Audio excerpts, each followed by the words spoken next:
বলে আমার এই বাচ্চা যখন আমার পেটের মধ্যে কত শত হাজার বার আমি 18 পারা তিলাওয়াত করেছি, এর কোনো হিসাব আমার কাছে নাই। আবার যখন বাচ্চা দুনিয়ায় আসছে, আমার পবিত্রতা অর্জন হওয়ার পর থেকে নিয়ে কতবার, কত হাজার বার এই 5-6 বছরে তাকে আমি এই তিলাওয়াত শোনাইছি, তার হিসাব নাই। তাহলে দেখেন, সন্তানকে তিলাওয়াত শোনায়া শোনায়া ঘুম পাড়াইছে, দুধ পান করাইছে, তিলাওয়াত শোনাইছে। কিন্তু এখন আমাদের দেশের অবস্থা কি? সন্তান গর্ভে আসলে দরকার হলো মোবাইল, নামাজটাও ঠিক মতো পড়ে না। আবার সন্তান ভূমিষ্ঠ হওয়ার পর দরকার মোবাইল।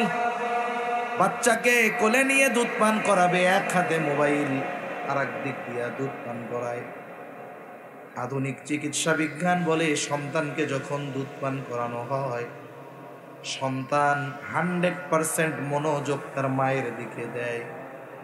এই সময় মায়েদের উচিত সন্তানের চোখের দিকে তাকায় থাকা, আর এই মুহূর্তে মা যেই কথাগুলো সন্তানকে শোনাবে, এই কথাগুলো সব সন্তানের অন্তর পর্যন্ত পৌঁছিয়ে যায়।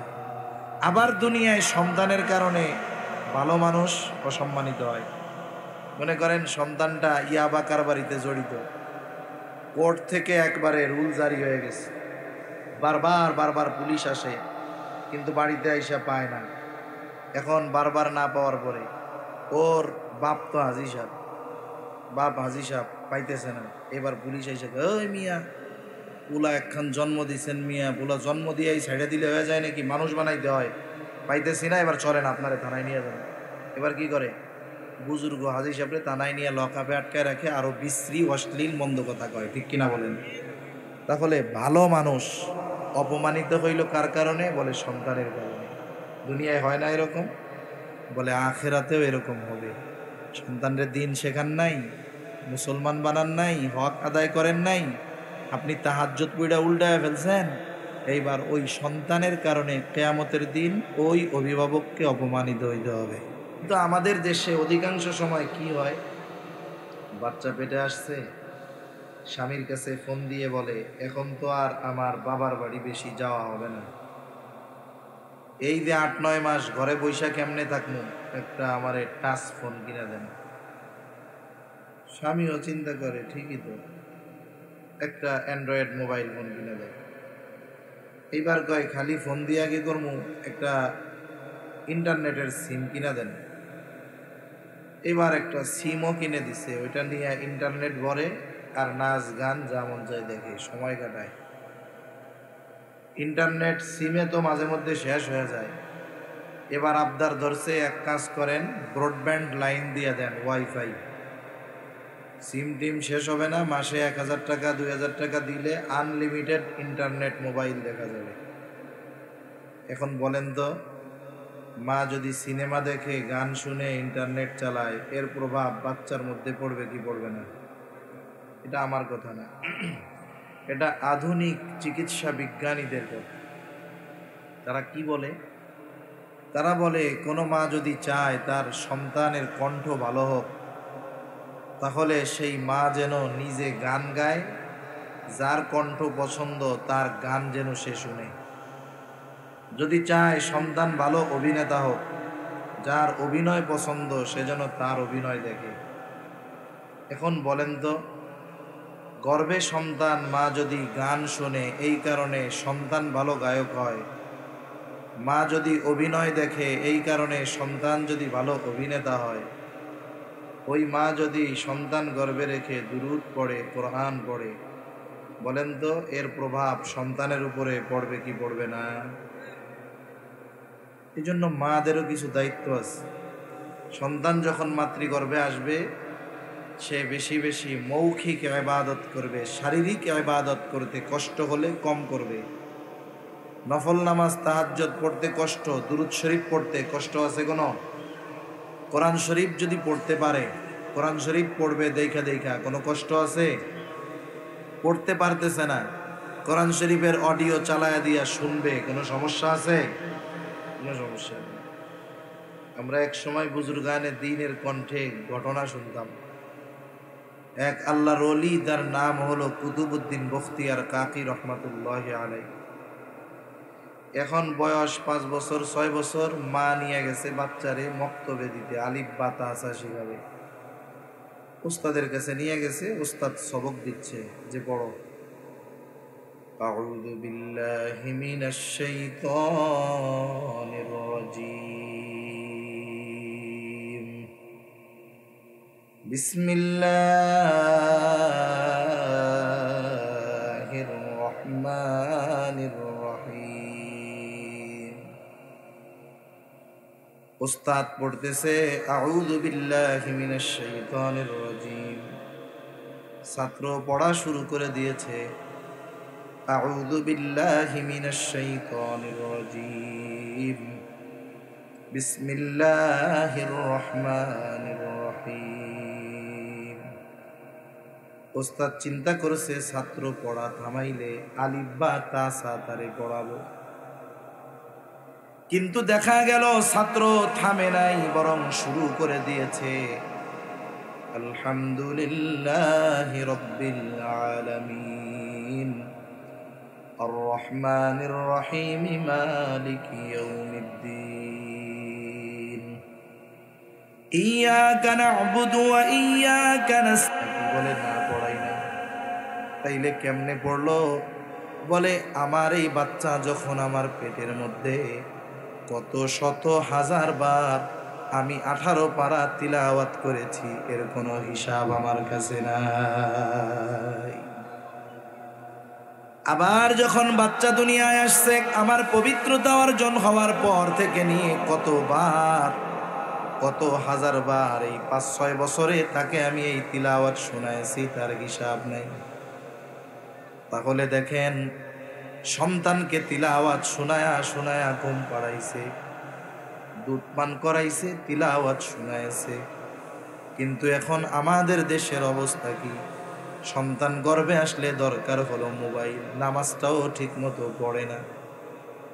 আবার সন্তান ভূমিষ্ঠ হওয়ার পর দরকার মোবাইল। বাচ্চাকে কোলে নিয়ে দুধ পান করাবে, এক হাতে মোবাইল, আর এক দিক দিয়া দুধ পান করায়। আধুনিক চিকিৎসা বিজ্ঞান বলে সন্তানকে যখন দুধ পান করানো হয়, সন্তান 100% মনোযোগ তার মায়ের দিকে দেয়। এই সময় মায়েদের উচিত সন্তানের চোখের দিকে তাকায় থাকা, আর এই মুহূর্তে মা যেই কথাগুলো সন্তানকে শোনাবে, এই কথাগুলো সব সন্তানের অন্তর পর্যন্ত পৌঁছিয়ে যায়। কেন? বলে দুধ পান করার সাথে সাথে 100% মনোযোগ সে তার মায়ের দিকে দেয়। যদি কারো বাচ্চা ঘরে থাকে দুধ পান করে, এরকম খেয়াল করে দেখেন দাইয়া, ওই সময়টাতে সে মায়ের সাপোর্ট চায়, কথা শুনতে চায়, ভালোবাসা চায়। আর আমাদের দেশের অবস্থা, দুধ পান করাবে আর মোবাইল টিপবে, সন্তানের দিকে চোখটাও দিবে না, তার সাথে আই কন্ট্যাক্টও হয় না। এর দ্বারা কি হয়? বলে সন্তানের সাথে মায়ের এই দুধ পান করানোর কারণে যে একটা হৃদ্রতা তৈরি হওয়ার কথা, এটা থেকে মা বঞ্চিত হয়ে যায়। এই জন্য উচিত সন্তান যখন মায়ের গর্ভে আসবে, তখন থেকে নিয়ে দুধ পান করানো পর্যন্ত সন্তানের সাথে মায়ের সম্পর্কটা এইরকম হাট্টিমা টিম টিম। এই সব পড়ে শুনিয়ে তাকে শান্ত বানাবে না, বরং তাকে কোরআন তিলাওয়াত শোনানোয় অভ্যস্ত হবে। কোরআনের যতটুকু পারে তিলাওয়াত করবে আর দুধ পান করাবে। দেখা যাবে বারবার যদি সন্তানকে শোনাতে থাকে, একটা সময় মায়ের অজান্তে সন্তান ওই ছোট ছোট সূরাগুলার হাফেজ হয়ে যাবে। এটার বাস্তবতা আছে। তাহলে মায়ের গর্ভে যখন সন্তান আসে, মায়ের কিছু দায়িত্ব আছে। এবার আসেন, সন্তান যখন দুনিয়ায় ভূমিষ্ঠ হবে, সন্তানের জন্য কি করণীয়? বলে সন্তানের ডান কানে আজান, বাম কানে দিতে হবে ইকামত। আমাদের দেশে অনেকে জানে না, বাচ্চা এক জায়গায় হয়, খবর আর এক জায়গায় দেয়, আজান আর এক জায়গায় দেয়। মনে করেন বাচ্চা হয়েছে নানার বাড়িতে, বাচ্চার মা সুন্দর মতো ফোন দিছে, স্বামী আছে সৌদি আরব, ফোন দিয়া বলে শুনছেন নি আনন্দের খবর? কি খবর? বলে আল্লাহ তো আপনার একটা ছেলে দিছে। খুশির ঠেলা এবার সৌদি আরব থেকে রাত 3টার সময় মসজিদের মুয়াজ্জিনের কাছে দিছে ফোন। রাত 3টায় মুয়াজ্জিনকে সাধারণভাবে ফোন দেওয়া হয় কেন? যদি কেউ মারা যায় তাইলে। মুয়াজ্জিন ফোন ধইরাই ঘুম কাতুরে চোখে কণ্ঠে বলে, কে মারা গেছে? বলে দূর ভাই, কেউ মরে নাই, আমার একটা পোলা হইছে, আপনি আজান দিয়া দেন। এখন বলেন তো ছেলে হইল কোথায়? আজান দিতে বলে কোথায়? সন্তান যেখানে হবে, ছেলে হোক আর মেয়ে হোক, ওই ছেলে অথবা মেয়ের ডান কানে আজান, বাম কানে ইকামত দিতে হবে। মসজিদেও দিলে হবে না, বাহিরেও দিলে হবে না। পুরুষ মানুষ যদি না থাকে, মহিলারা আজান ইকামতের শব্দগুলো কর্ণকুহরে পৌঁছিয়ে দিবে। বলে এর মধ্যে রহস্য কি, হিকমত কি? 1 নম্বর বলে এই বাচ্চাটা মায়ের পেটের ভিতরে ছিল আলাদা এক জগতে। আল্লাহ তাআলা তাকে সুরক্ষিত স্থানে রেখেছিলেন। আল্লাহ তাআলা বলেন ফি করারিম মাকিন। সুরক্ষিত স্থান থেকে অরক্ষিত দুনিয়ায় আসছে সে। এখন এই দুনিয়া পাপাচারে ভরা, গোনায় ভরা। সাথে সাথে এই দুনিয়ার কোনো আওয়াজ তার কানে যাওয়ার আগে আল্লাহ তাআলার একত্ববাদের আওয়াজ, বড়ত্বের আওয়াজ তার কানে পৌঁছিয়ে দিতে হবে। আরেকটা হিকমত কি? জানাজার নামাজে আজানও নাই, ইকামতও নাই। বুজুর্গানে দিন বলেন, যখন দুনিয়ায় এসেছি আমার আপনার জানাজার আজান ইকামত তখনই হয়ে গেছে। বলেন তো আপনাদের মসজিদে যখন এশার আজান হয়, এশার আজানের 15 মিনিট পরে জামাত শুরু হবে। জামাত যখন সময় হয়, জামাতের দাঁড়ায় ইকামত দেওয়া হয়। ইকামত শেষ হওয়ার কয় ঘন্টা পরে ইমাম সাহেব নামাজ শুরু করে। কয় ঘন্টা পর? 5 সেকেন্ড না, 1 সেকেন্ড না। বলে ইকামতের পরে তাকবীরে তাহরিমার মধ্যে সময়ের ব্যবধান 1 সেকেন্ডও নয়। আমার আপনার এমনটা মনে করা দরকার যে আমার জানাজার নামাজের আজান ইকামত হয়ে গেছে। ইকামতের পরে তাকবীরে তাহরিমার এই সময়টা যেমন, বলে এই দুনিয়ার হায়াতটাকেও ওই রকম সময় মনে করা দরকার। যে আজানও হয়ে গেছে, ইকামত হয়ে গেছে, এখন নামাজের বাকি সময় যতটুক এই ইকামত ও তাকবীরে তাহরিমার মধ্যে, দুনিয়ার জীবনটা ওই রকম মনে করা দরকার। তাহলে সন্তান ভূমিষ্ঠ হওয়ার পরে অন্যতম হক, বলে ডান কানে আজান, বাম কানে ইকামত। এরপরে যখন সন্তানের বয়স 7 দিন হবে, গুরুত্বপূর্ণ কিছু করণীয় বিষয় রয়েছে। 1 নম্বর বলে সন্তানের মাথার চুলগুলো মুন্ডায়া দিতে হবে। চুলের ওজন পরিমাণ স্বর্ণ অথবা রৌপ্য অথবা উভয়ের যে কোনো একটার সমপরিমাণ মূল্য সাদকা করে দিতে হবে। 7ম দিন সুন্দর একটা নাম তার রাখতে হবে, যেই নামটা তার ধর্মীয় পরিচয় বহন করে। নাম দইরা ডাক দিলেই জানি বোঝা যায় যে ছেলেটা বা মেয়েটা মুসলমান। কিন্তু আমাদের সমাজে সমস্যা, ভালো নাম যেটা এটারে লুকায় রাখে, যদি কেউ চুরি করে নিয়ে যায়। আশিকুর রহমান টনি, সামিউর রহমান জনি, এরকম নাম আছে না নাই? থাকলে কেউ কষ্ট নিয়ে না। সামিউর রহমান রাখছে লুকাইয়া সিন্ধুকে বোঝা, আর ডাক নাম দিছে টনি। এমন এক নাম, এটা মানুষের নাম না, ঢাকা শহরে কুকুরের নামও আছে টনি। হাদিসের মধ্যে আসছে, নবীজি বলেন আল্লাহ তাআলার কাছে সবচাইতে প্রিয় নাম হলো 2টা। একটা হলো আবদুল্লাহ, আর একটা হলো আবদুর রহমান। এলাকায় আবদুল্লাহ বেশি, আব্দুর রহমান বেশি। আল্লাহ তাআলার গুণবাচক নামগুলোর সাথে আবদুন যোগ করে সুন্দর নাম রাইখা দেন। আবদুস সামাদ, আব্দুল মজিদ, আব্দুল হালিম, আব্দুর রাজ্জাক। কত সুন্দর সুন্দর নাম। নামগুলো ডাকার সময়ও খেয়াল করা দরকার। যার নাম আব্দুর রাজ্জাক তারে আব্দুর রাজ্জাকই ডাকতে হবে। কিন্তু আমরা কি করি, সংক্ষেপ করতে গিয়া এক সময় ওরে রাজ্জাকের গোলাম বাদ দিয়া ওরেই রাজ্জাক ডাকা শুরু করি। বলে ও রাজ্জাক, ও খালেক, ও মালেক। যা হোক এই পর্যন্ত যা ডাকে ডাকে, অসুবিধা নেই।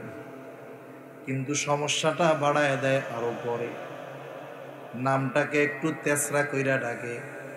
নাম ছিল আব্দুল মালেক, এখন ডাকা শুরু করেছে মালিককে, খালেককে, সমাজকে। ডাকে কি ডাকে না? আরে নোয়াখালীর পর থেকে একেবারে সেন্ট মার্টিন পর্যন্ত বেশি ডাকে। ও খালেককে খন্ডে কি দে। এই যে নামকে যে তেড়া করে ডাকা হয়, এটা জাহেলিয়াতের সময়ের কাম কাজ। কারণ নামকে ব্যঙ্গ করে ডাকা যাবে, আবার এমন নাম রাখা যাবে না যে ব্যঙ্গ করে ডাকার সুযোগ পায়। সেজন্য যার নামটা যেমন সুন্দরভাবে উচ্চারণ করে ডাকতে হবে। আব্দুল মাজেদ, আব্দুল খালেক, আব্দুস সামাদ। এখন এইগুলো নিয়ে টেনশনে আছেন, অসুবিধা নেই। লক্ষাধিক সাহাবা একরামের নাম আছে, কোরআনে অনেক নবী রাসূলদের নাম আছে। এই নামগুলো কি অসুন্দর নাম নাকি? এত নাম থাকতে নাম খুঁজে পায় না, রাখে কি টনি, জনি, রনি, এইসব। এটা করা যাবে না। শোনেন, ভালো নাম রাখারও একটা প্রভাব আছে। নামের কারণেও মানুষের মধ্যে প্রভাব আসে। ইমাম আবু হানিফা রহমাতুল্লাহ আলাইহের পাশে এক লোক ছিল শিয়া। শিয়ারা তো সাহাবা একরামের ব্যাপারে তাদের আকীদা হলো যে রাসূল সাল্লাল্লাহু আলাইহি ওয়াসাল্লাম দুনিয়া থেকে যাওয়ার পর অল্প কয়েকজন ছাড়া বাকি সব মুরতাদ হয়ে গেছে, নাউজুবিল্লাহ। সবচাইতে বেশি খেপা হলো আবু বকর আর ওমর রাদিয়াল্লাহু তাআলা আনহুমা, এই দুইজনের উপরে। এখন ওই শিয়া, তার দুইটা গাধা ছিল, একটার নাম দিছে আবু বকর, একটার নাম দিছে ওমর। কত বড় শয়তান! তা আবু হানিফা রহমাতুল্লাহ আলাইহি একদিন ছাত্রদের পড়াইতেছেন, হঠাৎ একজন এসে খবর দিছে যে প্রতিবেশী ওই যেই লোক এরকম ওরে ওর একটা গাধা তল পেটে মারছে এক লাথি, এক লাথিতে আক্কা গেছে। মানে এক লাথিতে কি শেষ। ইমাম আজম আবু হানিফা রহমাতুল্লাহ আলাইহি বলেন, কোনটা মারছে? বলে জানি না। বলে গিয়া একটু খোঁজ নাও, দেখবা যেটার নাম বলছে ওমর ওইটাই লাথি মারছে। এরপরে খোঁজ খবর নেওয়া হলো, দেখা গেল যেই গাধাটার নাম ওমর রাখছিল ওই গাধাটাই তলপেটে এক লাথি দিয়ে সাইজ করে দিয়েছে। ইমাম আবু হানিফা বলেন নামেরও একটা প্রভাব আছে। আবার বুজুর্গানে দিন বলেন, মনে করেন একজন নাম রাখছে, সন্তানের নাম ইব্রাহিম। হয়তো হতে পারে কিয়ামতের দিন আল্লাহ তাআলা ডাক দিল, ইয়া ইব্রাহিম। আল্লাহ ডাক দিছে, হে ইব্রাহিম। কিয়ামতের ময়দানে যত ইমানদার ইব্রাহিম আছে সব আল্লাহ তাআলার এই আওয়াজ পেয়ে ছুটে আসছে। আল্লাহ তাআলা বলে, তোমরা কেন আসছো? আমি তো তোমাদের ডাকি নাই, ডাকছি আমার খলিল ইব্রাহিমকে। হয়তো এই মানুষেরা বলবে, আল্লাহ আপনি তো খলিল উল্লেখ করেন নাই, ডাকছেন ইব্রাহিম বইলা, আমাদের নামও তো ইব্রাহিম, এই জন্য আপনার ডাক শুনে আমরাও হাজির হয়ে গেছি। আল্লাহ তাআলা হয়তো তখন বলবে, বান্দা আমার খলিলের নামের সাথে মিল থাকার কারণে আমি আল্লাহ তোমাদেরকেও মাফ করে দিলাম।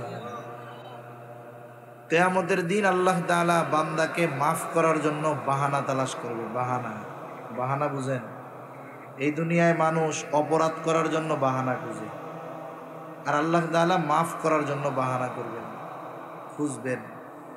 কারণ আল্লাহ তাআলা বান্দাকে কত ভালোবাসে, বান্দার প্রতি আল্লাহর ভালোবাসা এটা তুলনা করা আমাদের জন্য অসম্ভব। আমাদের প্রতি আল্লাহর কত দয়া, এটা যদি আমরা বুঝতাম, এটা যদি অনুধাবন করতে পারতাম, তাহলে কোনোদিন আল্লাহ তাআলার নাফরমানি আমরা করতাম না। আল্লাহ আমাদের প্রতি কত দয়া। একটা হাদিস শুনাই, আবু হুরায়রা রাদিয়াল্লাহু তাআলা আনহুর হাদিস। কষ্ট হইতেছে নাকি আপনাদের? কষ্ট তো আমার হইতেছে। আবু হুরায়রা রাদিয়াল্লাহু তাআলা আনহু বলেন, রাসূল সাল্লাল্লাহু আলাইহি ওয়াসাল্লাম বলেছেন, ইন্না লিল্লাহি মিআতা রাহমাহ আনজালা মিনহা রাহমাতান ওয়াহিদাতান বাইনাল জিন্নি ওয়াল ইনসি ওয়াল বাহাইমি ওয়াল হাওয়াই। নবীজি সাল্লাল্লাহু আলাইহি ওয়াসাল্লাম বলেন, আল্লাহ তাআলার 100 রহমত রয়েছে। 100 রহমত থেকে মাত্র একটা রহমত আল্লাহ তাআলা মানুষ জিন সহ যত প্রাণী আছে সমুদ্রে স্থলে, হিংস্র প্রাণী হোক আর যে প্রাণী হোক, সকলের মধ্যে 1 ভাগ রহমত আল্লাহ তাআলা বন্টন করে দিয়েছে। 1 ভাগ দয়া রহমত থেকে নবীদেরকে দেওয়া হয়েছে। আমার আপনার নবীও ওই 1 ভাগের একটা অংশ পেয়েছে। ওই একটা অংশ পায়া উম্মতের প্রতি কেমন মায়া মহব্বত। আরে বিষধর সাপ সন্তানের জন্য তার অন্তরেও মায়া আছে, আল্লাহ দিছে। আমাদের সমাজের নিকৃষ্ট প্রাণীগুলার মধ্যে অন্যতম কুকুর। কুকুরের অন্তরেও সন্তানের প্রতি মায়া আছে, মহব্বত আছে, ভালোবাসা আছে। কয়েকদিন আগে গিয়েছি নাটোরে এক প্রোগ্রামে। মেন রোড থেকে একটা শাখা রোডে ঢুকবো, একটা কুকুর দিনের বেলা গাড়ির উপরে আক্রমণাত্মক ভাবে তেড়ে আসছে আর ঘেউ ঘেউ করতেছে। সাধারণত রাতের বেলায় অপরিচিত কাউকে দেখলে কুকুর ঘেউ ঘেউ করে স্বাভাবিক, কিন্তু দিনের বেলা করে কেন? আবার তার আক্রমণের ভঙ্গিটা ভিন্ন রকম। সাথে যিনি ছিলেন ওই এলাকার বলতেছে, ভাই কিছুদিন আগে এই রোডে একটা গাড়ি ঢোকার সময় ওই কুকুরের 3টা বাচ্চা গাড়ির চাকায় পিষ্ট হয়ে মারা গেছে। এরপর থেকে যখন কোনো গাড়ি এই রোডে ঢুকতে দেখে, এই কুকুর সাথে সাথে ওই গাড়ির দিকে তেড়ে আসে।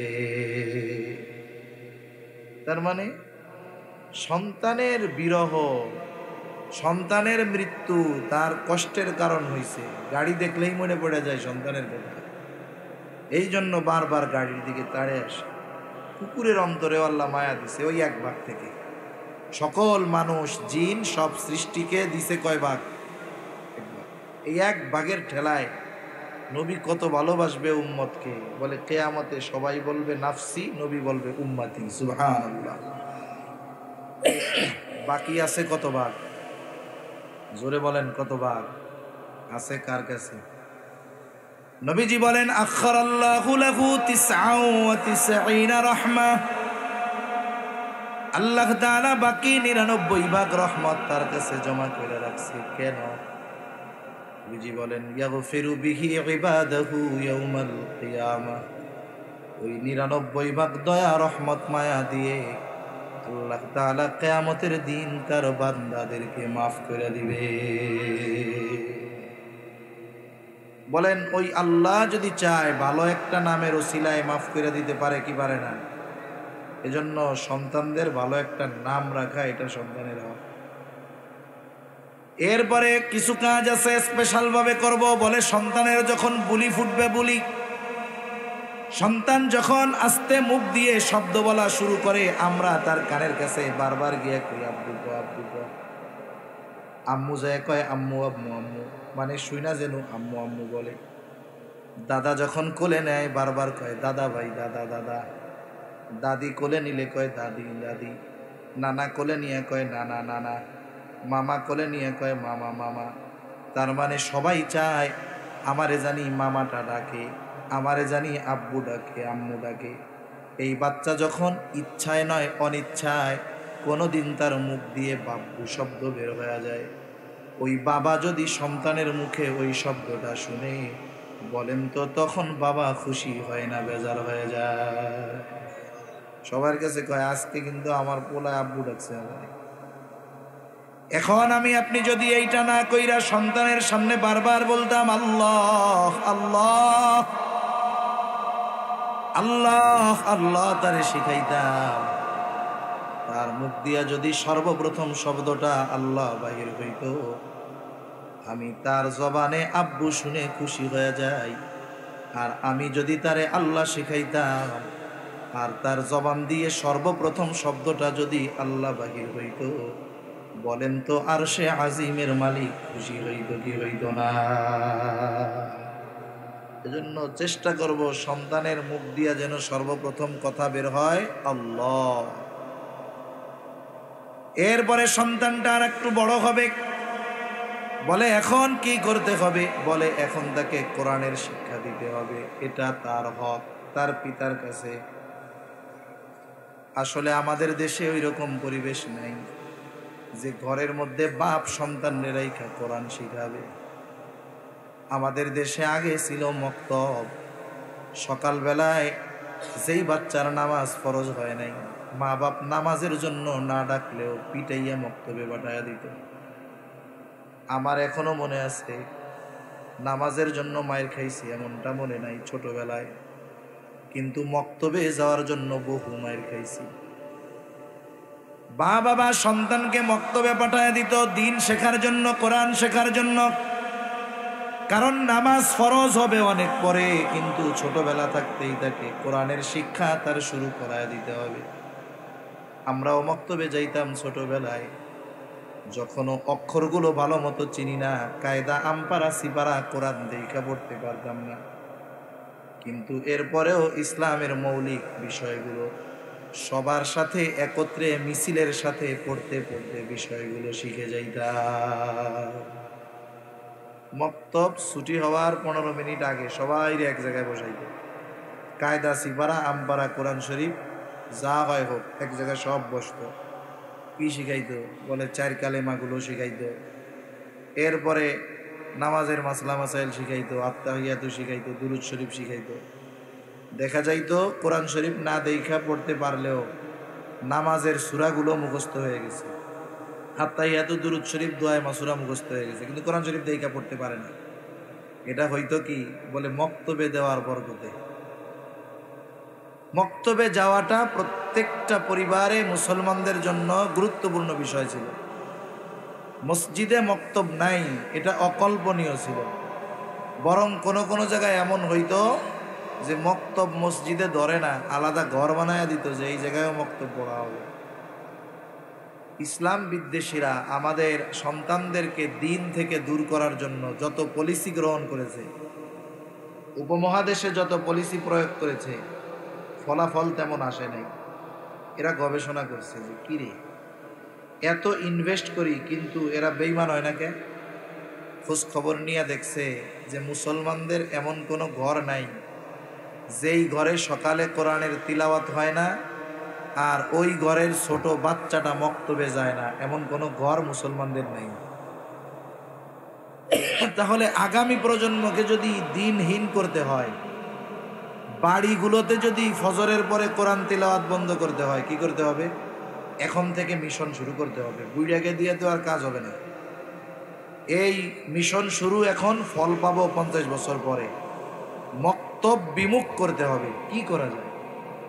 এইবার ওরা এক পদ্ধতি বের করছে, কেজি স্কুল নিয়ে আসছে, কিন্ডার গার্ডেন। কিন্ডার গার্ডেন প্রথম এরকম মোড়ে মোড়ে ছিল না। কিন্ডার গার্ডেন প্রথম ছিল সব এনজিওদের তত্ত্বাবধানে, এনজিওরাই ওইটার পরিচালনা করবে, ওদের তত্ত্বাবধানে।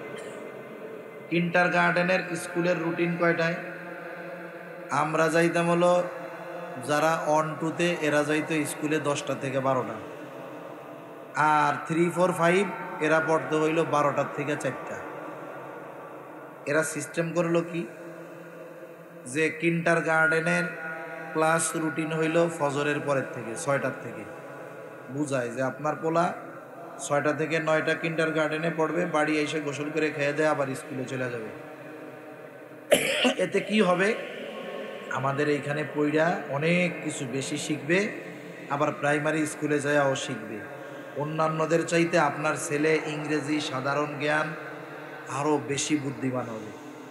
মুসলমানের বাচ্চারা এই সুযোগ যখন মা বাপ পাইছে, বাঙালির অবস্থা কি জানেননি? ফ্রি পাইলে আসলটা ছেড়ে দেয়, ফ্রি পাইলে কি করে? আসলটা বাদ দিয়া দেয়। এখন ওরা চিন্তা করতেছে ভালোই তো, চাইলে এবার বাচ্চাগুলারে ধুম সেকেন্ডার গার্ডেনে ভর্তি করতেছে, মক্তব খালি। মক্তব কি হয়ে গেছে? খালি হয়ে গেছে। ওদের মিশন কেমন যেন সাকসেস। ওলামায়ে উম্মাত, ওলামায়ে কেরাম দেখলেন হায়রে মক্তব খালি, এটা তো আমাদের জন্য আসানি সংকেত, 10 নম্বর বিপদ সংকেত। কি করা যায়? ওলামায়ে কেরাম চিন্তা করলেন এটা তো পুরোপুরি নির্মূল করা সম্ভব নয়, তবে বিকল্প কিছু বাহির করা দরকার। এইবার ওলামায়ে কেরাম কারি বেলায়েত সাহেব রহমাতুল্লাহ আলাইহি এইরকম মানুষগুলো একটা পদ্ধতি আবিষ্কার করলেন। পদ্ধতির নাম দিলেন নুরানি পদ্ধতি। নাম যেমন নুরানি, কামও তেমন নুরানি।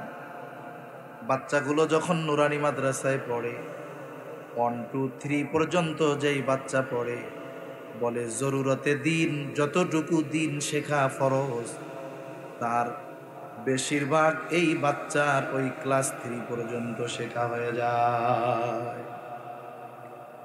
শুধু শেখা হয় তা না, বাচ্চারা প্র্যাকটিক্যাল ভাবে শিখে। নামাজ পড়বে 2 রাকাত, নামাজে 60টা মাসালা নামাজ পড়বে, আর বলবে এটা সুন্নাত, এটা মুআক্কাদা, এটা ফরজ, এটা নফল, সব বলে দিবে। আবার এগুলোই শিখবে, শুধু তা না, সাথে সাথে বাংলাও শিখে, ইংরেজিও শিখে। শুধু শিখে তা না, বলতেও শিখে, লিখতেও শিখে। হাতের লেখা নুরানির বাচ্চাদের এত সুন্দর, অনেক সময় দেখা যায় পিএইচডি হোল্ডারের হাতের লেখাও এত সুন্দর হয় না। আছে নুরানি আপনাদের এখানে? প্রদর্শনী দিচ্ছেন নি? দেখাইছেন এর আগে? প্রদর্শনী দিচ্ছেন আজকে?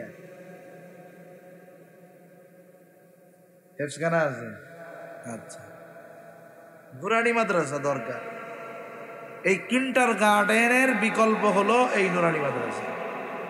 এর প্রভাব কত পড়ছে? মানিকগঞ্জ এক মাহফিলে গেছি, স্কুলের পাশে মাদ্রাসা, নুরানি মাদ্রাসা, স্কুল মাঠে মাহফিল। তা আমি জিজ্ঞাসা করি, ভাই যে স্কুলওয়ালাদের সাথে আপনাকে দ্বন্দ্ব লাগে না? ছাত্রপাত্র সব আপনাদের এদিকে চলে আসে। গত বছর দেখেন নাই, ইসকনের এক দালাল ছিল শিক্ষামন্ত্রী, সে বলতেছে যে স্কুলগুলো কেন খালি হয়ে যাচ্ছে, এই জন্য নুরানি মাদ্রাসাগুলোর ব্যাপারে ব্যবস্থা গ্রহণ করা দরকার। এক ধরনের লোক আছে, আপনাদের এলাকায় আছে কিনা জানি না, এখন বাহিরে গ্যাঞ্জাম কইরা মায়ের দূর খাইয়া আইসা বাড়ি আইসা বউ পিটায়, বুঝেন নাই? উনি বাইরে পেদানি খাইয়া আইসে, কিন্তু বাড়ি আইসা বীরত্ব দেখায় কার সাথে? এটা হলো কাপুরুষ। এটা কি বলেন না? কাপুরুষ। বেড়া তোগো স্কুলে এত টাকা দেশ, বেতন দেশ, এত ফ্যাসিলিটি দেশ, দুপুরে খাওয়ানো দেশ, এরপরেও তোদের শিক্ষকদের মোটা অঙ্কের বেতন দেওয়ার পরেও কেন ছাত্ররা মাদ্রাসায় চলে যায়? পানিশমেন্ট তো দিবি তোদের স্কুলের টিচারদের, ঠিক কিনা বলেন? যে দালান ঘর দিছি, কত আরাম, বেতন সব দেওয়ার পরেও কেন নুরানি মাদ্রাসায় যায়? পানিশমেন্ট হওয়ার কথা ওদের, ব্যবস্থা নেওয়া হবে নুরানি মাদ্রাসার বিরুদ্ধে। বেটা এত কিছুর দরকার কি? ওই যেগুলোরে চাকরি দিছস এগুলোরে বাদ দিয়া আমাকে ওই 10,000 টাকা বেতনের হুজুরকে ওই জায়গা দিয়া দে, দেখবি প্রাইমারি স্কুলের যে বিল্ডিং বানানো আছে ওইগুলাও কাম হবে না, ছাত্রছাত্রীর জন্য আরো বিল্ডিং লাগবে, ঠিক কিনা বলেন? সেজন্য আমার আপনার সন্তানকে প্রথমে এই দিনই শিক্ষায় শিক্ষিত করব, নুরানি মাদ্রাসায় দিব। আছে তো আশেপাশে নুরানি মাদ্রাসা। এরপরে আপনি ডাক্তার, ইঞ্জিনিয়ার যা বানান বানান, যদি ওর এইটুক না পড়ান, এটা কিন্তু ওর হক, দিন শেখা, তাহলে কি হবে? 1 নম্বরে ওর হক নষ্ট করলেন, 2 নম্বরে ওকে যে দিন শেখানোর দরকার ছিল আপনিও না শেখানোর কারণে গুনাহগার হইলেন। আপনি 3-4 পর্যন্ত পড়ানোর পরে এরপরে আপনারা স্কুলে দেন, তাহলে কি হবে? বলে ও ডাক্তার, ইঞ্জিনিয়ার যা হয় হোক, কিন্তু ও কখনো নাস্তিক হবে না, ঠিক কিনা বলেন? ইসলাম বিদ্বেষী হবে না। ওর বাপের কবর জিয়ারত করার জন্য হুজুর ভাড়া করে আনা লাগবে না, বাপের জানাজা পড়ানোর জন্য অন্য কাউরে লাগবে না, ওই পড়াইতে পারবে। তাহলে কি হলো? সন্তানটাকে আপনি মুসলমান বানানোর ব্যবস্থা করে দিলেন। এজন্য এই কোরআনের শিক্ষা, সন্তানকে শিক্ষা দেওয়া, এটা সন্তানের অন্যতম হক। আর এই দায়িত্ব এককভাবে কোনো পিতার জন্য পালন করা কঠিন। এই জন্য এই মাদ্রাসাগুলো, এই জন্য এই মাদ্রাসাগুলো আমাদের কল্যাণকামী, আমাদের দায়িত্ব পালন করে দেয়। আমাদের উপরে যেটা ফরজ ছিল সেই ফরজ কাজটা এই হুজুররা করে দেয়, নুরানি মাদ্রাসাওয়ালারা করে দেয়, হেফজখানাওয়ালারা করে দেয়। এজন্য এদের প্রতি, এই প্রতিষ্ঠানের প্রতি আমাদের সর্বোচ্চ আন্তরিকতা থাকা দরকার। এরপরে সন্তান যখন বড় হবে, সন্তানের প্রতি অন্যতম হক বলে 7 বছর বয়স যখন হবে নামাজের জন্য তাকিদ দিতে হবে।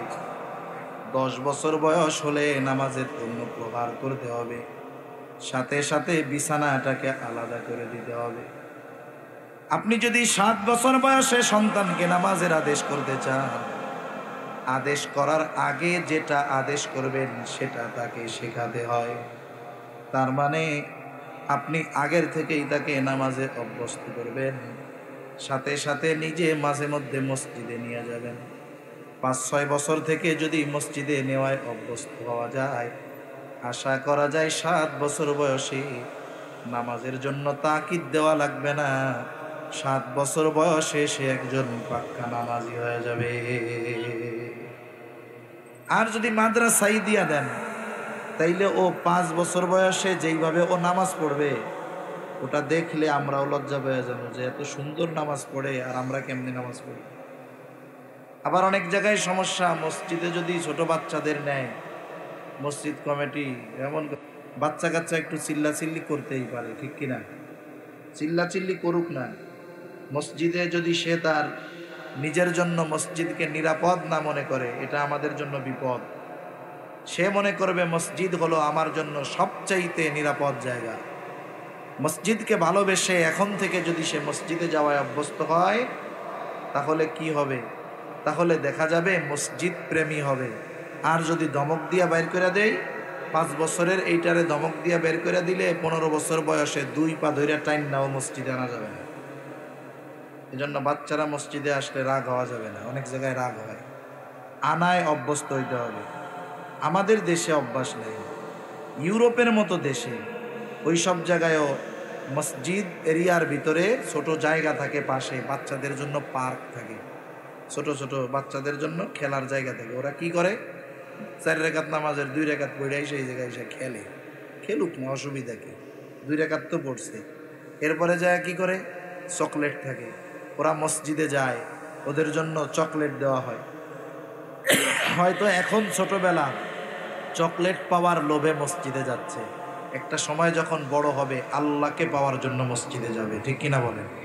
কিন্তু এই মসজিদের রাস্তাটারও তো তাকে চেনানোর দরকার। জন্য ছোট থেকে মসজিদে নেওয়ায় অভ্যস্ত হব আমরা।